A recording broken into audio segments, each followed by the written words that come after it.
grand old Duke of York, he had 10,000 men. Everybody! He marched them up to the top of the hill and he marched them down again. Even Garstein. When they were up, they were up. And when they were down, they were down. And when they were only halfway up, they were neither up nor down. And for today's final game on Match of Today, we go to the York Community Stadium with live commentary from Piperino Holmes. It's a cold autumn day at the York Community Stadium for this derby between York City and Hartlepool. The first derby since 1874, where a young Sean Newton once again let down the York manager. In other interesting news, Harry Bunn, the left winger for York City, faces off against father, manager of Hartlepool, Frankie Bunn. York commented today's game of a 4-2 win against Solihull, with 3 wins and 3 draws opening up their season. They are finding form up front, however, silly defensive mistakes are letting them down.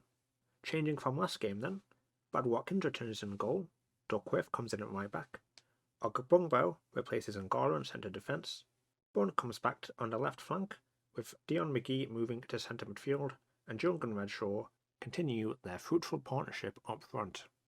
Following a 1-0 loss to Whalestone, Hartlepool have had quite a poor start to the season, only managing to score in 2 of their 6 games, leaving them 22nd in the table. They've made 2 changes today. Ofuso comes in on the left, with Donaldson moving to centre midfield, and Ridley comes in on the left, O'Neill replacing Bloomfield up front. Hartlepool with a throw-in on the left wing, taken by Ridley, to Donaldson. Gives it back inside to Ridley, crosses the ball into the box, Ofuso's in the clearance off the post, Quinsaw clears it away. Oh, but the linesman flag is up. It is offside. It wouldn't have counted anyway, but York City switching off at the back there and ultimately getting away with that one. And another throw for Hartlepool, this time by the corner flag on the right wing, towards the box. Crawford back out to Sterry, crosses it in, cleared away by Duckworth. Only as far as Donaldson, gives it to Phillips, back to Donaldson. Plays the ball forward to Ridley, back to Donaldson.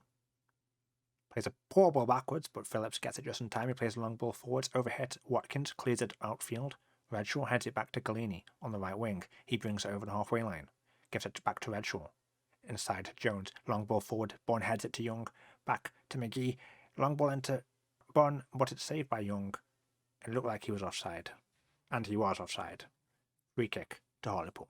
Now a free kick for York, just outside the box, McGee to take. Crosses it in, Quinsaw off the post, off the crossbar even in, it's a goal. Oh, but it's offside. We'll have another look at that. That is unfortunate for Quinsaw. That would have been his first goal of the season. This time a throw for York on the right, Duckworth to Redshaw on the halfway line. Plays it back to Duckworth, a long ball up, over the top to Galini. Galini with a ball into Young, cleared away by Odesuna, out to McGee. McGee to the box to Bunn, and Bunn scored a goal, bottom right corner. What a goal. This time it is onside, York City 1, Hartlepool 0. Those long balls that York have become famous for over these last few seasons. Galini with a good cross in, unfortunate to find Young, but Bunn into the bottom right of the corner, 1-0. Goal kick to Hartlepool, Young. Long ball up to Donaldson, heads it down to Crawford, tries to play the ball through, but it's cleared. Only as far as Sterry, plays a long ball forward, but again it finds no one. Ogbungbo to Duckworth, who clears it, out to Young, plays it back to Jones. McGee from the centre of the field, he plays Redshaw through, Redshaw 1-on-1, and that's 2-0, York City, Jack Redshaw, his 4th goal in 4 games. Let's watch that again. Not the greatest clearance by York. Sterry tries to play a long ball. Hartlepool not quite as successful as York. York now playing the ball out. Jones to McGee, a beautiful long ball up forward to get Redshaw 1-on-1, 2-0 York. 2-0 up, York at half time then. Probably a fair summation of the first half. However, Hartlepool are still providing some threat. This game is not over yet. York throw in the own half. On the left, Kinsella to Bunn. Back to Kinsella. Comes inside to Ogbungo. Plays a long ball up. It's poor though. Odesina intercepts. Hartlepool have it in the middle now. Donaldson. Another poor ball there by Donaldson. This time Jones intercepts. Young brings it forward. Back to McGee. Another long floating ball onto the right to Galini. Puts the ball in. Redshaw. Oh my word. How has he scored from there? The Hartlepool goalkeeper will be disappointed he's allowed that to get in. Let's watch it again. Young, McGee, beautiful ball over the top to Galini on the right, edge of the box. Ball comes in, and Redshaw, he seems to meg the defender and chip the goalkeeper at the same time. Extraordinary stuff. 3-0. Free kick for Hartlepool, readily into the box. Phillips, and he heads the ball over Watkins. That looked like a poor decision from the York goalkeeper there. Beautiful ball in. Phillips, what a header. And Watkins, he was coming out to try and reach it. He was never going to make it. York kicking off then. Redshaw to McGee. On the centre circle. Back to Okbongo. Ball forward. Bunn. Bunn played Young through. Young. And York immediately make the reply. 4-1. Quick fire goal. Straight from kickoff.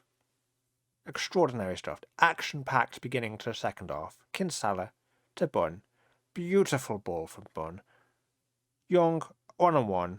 Still quite a tight angle, but he does well. 4-1, York City. Another Hartlepool free kick. Ridley to take. Long into the box. Sterry loses his marker, and he half rollies it over Brad Watkins for Hartlepool's second of the game. 4-2. It's a beautiful ball by Ridley. Sterry losing his marker. And again, Watkins in the middle of no man's land. 4-2, York City. And that brings today's game to a close. 4-2 to York City in the end. Quite a close game. 13 shots each. However, York have one more on target. The difference really being that York were more clinical. Hartlepool mainly threatened from set pieces. However, York in the end had just about more control over the game.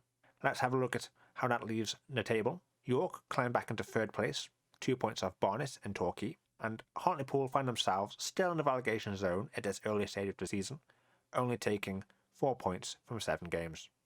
Hello, Piper, back again. They'll let anyone do commentary these days, won't they, eh?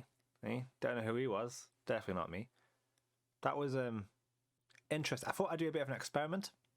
I'd first ever, I think, TV game of the series, and I thought, I know, I'll try and do something funny. I'll do like a commentary style over the top of it. Bit of an editing nightmare, especially for an inexperienced person like myself. But yeah, it was interesting. Not sure if I'll do it again. Maybe for very important games, even though, I don't know, we'll see. But certainly interesting. I just thought I'd hop back on now and talk about what's been happening off camera. First game of the season, that was the first episode of the season. The 1-1 win. The 1-1 win. Definitely wasn't a win. I mean, I'm happy with it because Leyton Orient are supposed to be a really good team, but 1-1 draw there. We then follow that up with a 1-0 win against Maidstone.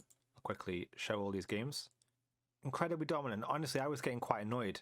Even though we were winning, 19 shots to 2, 1 on target to 6, and expected goals of 2. We were so wasteful. Again, continuing on from last season, we just couldn't actually score. We had chances, we just weren't putting them away. But we scraped through that game. Dion McGee, once again, my saviour. Next game, 1-1 against Bromley. Again, 19 shots to 6, 8 on target to 3. Dominant. We just were not scoring goals. You might notice I keep switching between Burrow and Watkins. I'm not really sure. The problem is, as in this game, we do give away silly goals. We do enjoy doing that still. We've very much carried on from last season, and it's incredibly annoying. What I will say is a player who I've grown to love is Callum Cisse.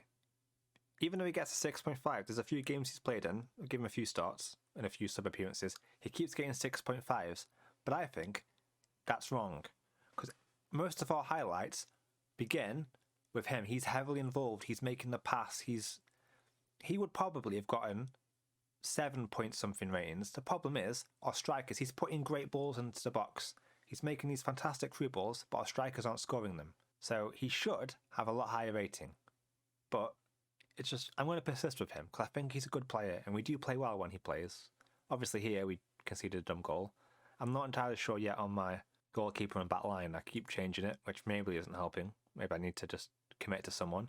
Maidenhead, 4-1 victory. Again, 18-5 shots, 7-4 on target. An XG of... We're constantly getting XGs of 2. This time, however, we actually have taken our chances. Still conceded a dumb goal. But Duckworth, Young, McGee and Redshaw. I didn't play Redshaw much at the beginning. I don't think he played for the first 2 games. I wanted to try and give other players a chance, and I wondered if maybe this is a time to phase him out. Of course, as you have seen today's episode and here, since he's come on, he has now scored 5 goals and I think 3 starts and 1 sub appearance. So he's definitely earning his place back in the team. Game against Morecambe, I'll admit I was concerned about this game because I thought, they've got like their dream 11 is pretty much Morecambe. But again, I think we were still in charge of this game, even though they had a 0.1 higher XG. Got 5 shots on target, 13 shots in total, more possession. Ironic that me, who's had barely any possession in any of the games that I've played, is now like, possession counts when I win. Possession counts. But yeah, 2-2. Unfortunate, I guess, not to have their player sent off a few minutes earlier. That would have been nice. But yeah, encouraging signs there. 2-2 against Morecambe. Solihull Moors, the beginning of our 4-2 victories. I think Solihull were in 3rd place when we played them, so these are a good team. Redshaw coming in and showing that why I probably was wrong to drop him at the beginning of the season. Galliani again, he's putting his claim down for that right wing spot. Kind of making it awkward of, I need to put McGee in somewhere because he's the best player in the team, but it didn't play that well here, seemingly. But yeah, good game. We got lucky this time with 2 goals ruled offside for them. Is that Adam Mooney? Yeah. Still going, Adam Mooney is. $2,000 a week at this level. Insane. What's his career been like after Stoke? He was at Stoke, I remember. Never really broke into the team. Went to Scotland, did well there. Aberdeen. So basically, he plays well in Scotland. And he had a couple of... I remember like when Salford had all that money, he was meant to be there. They paid quite a lot for him. Was it $1 million they paid for him? Doesn't say. But yeah, it was... I remember it being a silly amount of money for, a conference, ultimately a National League side. Yeah. Anyway, Salford. This is probably the first game where really it's been quite close between the 2 teams. But yeah, we have again been conceding silly goals. I'm trying to persist with Quinsar and Ngala, but they do keep conceding. So maybe I've got to just, because Matty Brown's played really well, so maybe I've got to just stick to Matty Brown. I'll try probably Brown and Quinsar maybe.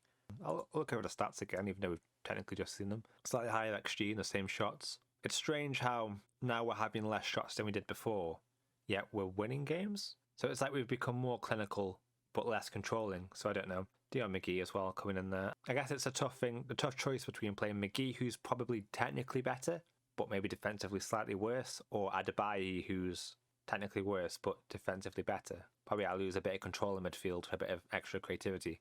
The next game is against Yeovil. I don't know who I'm going to come back for. I always seem to come back for the tough games. So I might come back for a game that's, I don't want to say easy. But we'll see. We'll have a look at the league table again. Barnet and Torquay are doing quite well, top of the league. We're drawing too many games, I think, to really keep up. I say we're drawing too many games. We're only 2 points off. Constantly negative, me. Maidenhead at bottom. I think we've played both of these. So I think we've played quite a lot of the worst teams in the league. Who's top goal scorer? JJ Hooper, Waters and Redshaw. Now he's earned his place back. Maybe he'd be winning if I didn't, drop him at the beginning.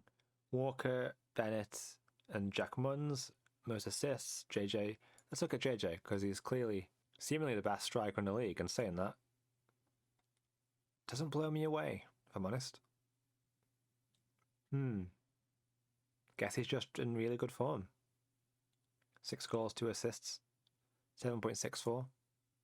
Clean sheet wise, obviously I'm not doing myself any favours going for a clean sheet because I keep switching my goalkeeper. But Bro is on here with 1. Never mind. He's got 1, guys. He's catching up. Spurs are only 7 games in. Let's have a quick look at the league, see if I recognise anyone who's... I don't want to play Barnet anytime soon. We're playing them soon? No, okay. I did say I wasn't going to come back for a tough game, but I might have to come back for Barnet. We'll see. I'd quite like to come back for Kings Lynn, because I think they won the league not too long ago. And maybe Flyde. Because in my last game against Flyde, we beat them, and I decided to... My end screen had pressed in the bin. Sick banter. It's that same situation as last season where we're winning a lot, we're doing well, but at the same time we're not playing as well as I'd like. So I'm kind of... Seems like I'm whinging over good situations. I'm excited about my team though. Some very good players in here. I'm really excited about Cisse, even though I'm really sad that he's got really low ratings. He doesn't deserve them. Like, if my players put the goals away that he set up for them, he'd be getting 7s. I'm trying to get the fitness up of my kind of, I guess, reserve team down here. I do want to get Teddy Davy involved, that passing, that vision. Basically, I've got 2 teams worth of players that I want to get involved, but it's trying to get them in, and also, I don't want to. I'd be scared about losing games. I want to try and win because I feel like we can push for promotion or the playoffs this year. But anyway, hopefully in the next couple of episodes I can decide on my goalkeeper and my defenders. But until then, I'll see you next time. Have a great day. Oh, the grand old Duke of York, he had 10,000 men. Everybody! He marched them up to the top of the hill and he marched them down again. Even Gastein. When they were up, they were up. And when they were down, they were down. And when they were only half